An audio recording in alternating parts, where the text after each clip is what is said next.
Casal, je suis le cofondateur du cabinet Éco de Initiative.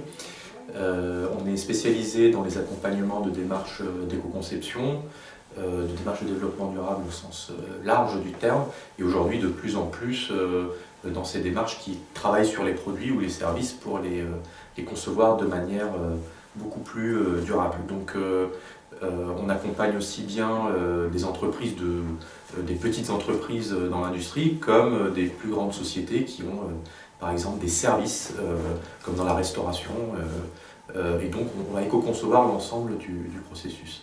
Aujourd'hui on est venu au colloque d'éco-conception à Bègles, accompagné d'un de nos clients qui est le Popeye, qui est une association qui représente le secteur de la PLV. Donc la PLV, c'est la publicité sur le lieu de vente. Donc c'est tous les présentoirs qu'on va retrouver dans les magasins qui présentent les produits et donc qui représentent beaucoup de matières et aussi de déchets, puisque ce sont des présentoirs qui restent de manière éphémère dans les magasins.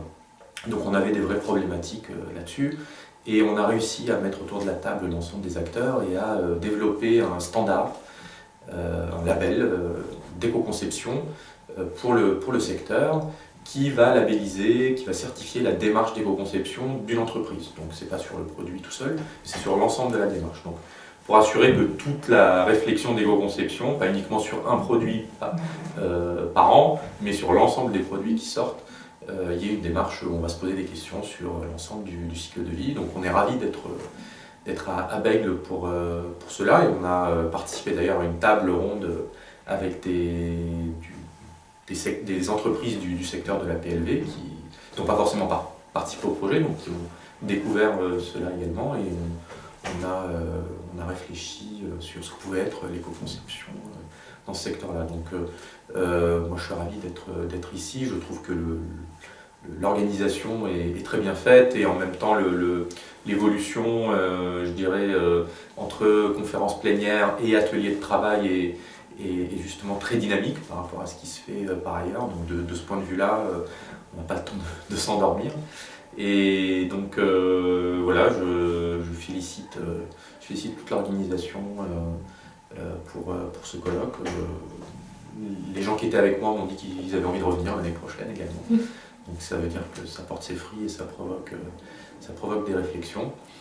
Et enfin, je voudrais finir avec vraiment la vision qu'on souhaite porter de l'éco-conception.